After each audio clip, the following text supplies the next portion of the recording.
Chase is 8 years old. He was diagnosed with myoclonic astatic epilepsy when he was approximately 3 years old. He suffers from thousands of seizures a day, mainly head drops. Our daughter Josie is 11 years old. She has something called a Cardi syndrome and was diagnosed in utero. Basically, one of the characteristics of a Cardi syndrome is intractable epilepsy. For kids who have difficulty controlling seizures, the devil's bargain is the balance between seizure control and the side effects of the medication that are going to give you that seizure control. When Josie started to develop seizures, Margaret threw herself into finding out about seizures, finding out whatever there was to know. She has a very strong sense of right and wrong, a very strong sense of justice. She's quite a force. Nicole is very outgoing, very happy person, and also doggedly determined.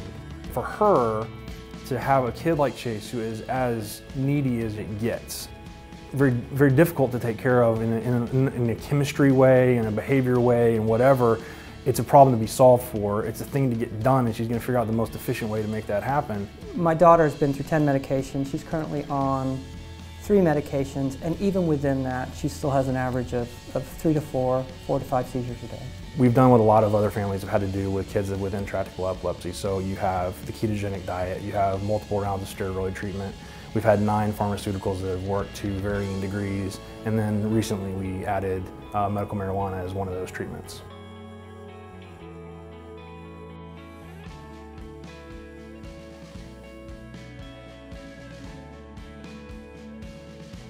The decision was, Nicole said we need to do this. So that was, we both were in on it, but it was a very strong push that we were effectively out of options. Chase was honestly deteriorating in front of our eyes, where we could not get seizures under control. There's a video I've shown a number of folks where he's just constantly seizing, and at some point you just have to, you have to make a step. You have to just do whatever you can.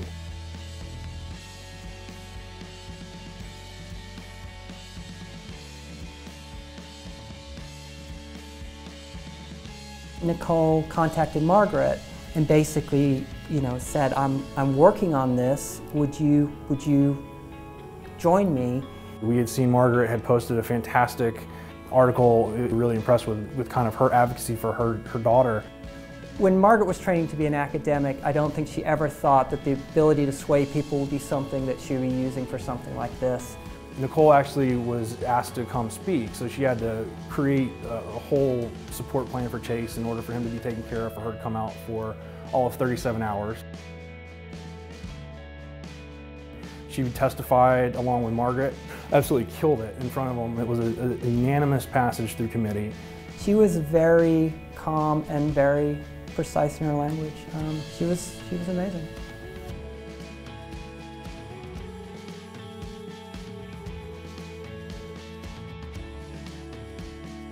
As my wife is testifying, in the line of sight of the chairman of the committee, I'm on the floor with my daughter, actually treating a seizure. My daughter's had thousands of seizures in her lifetime, and there's never been a good one. Josie does have a bit of a flair for the dramatic, and so I think this was a well-timed seizure.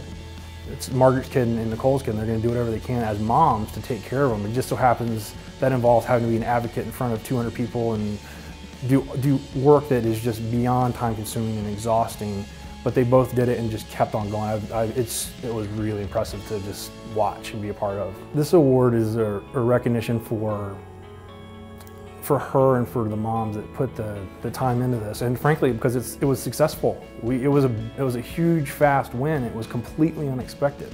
This may not do anything for our child, but we know that it may do an enormous amount of good for other children. This is a great celebration of what's happened and what's to come, but we wake up next to the motivation every day.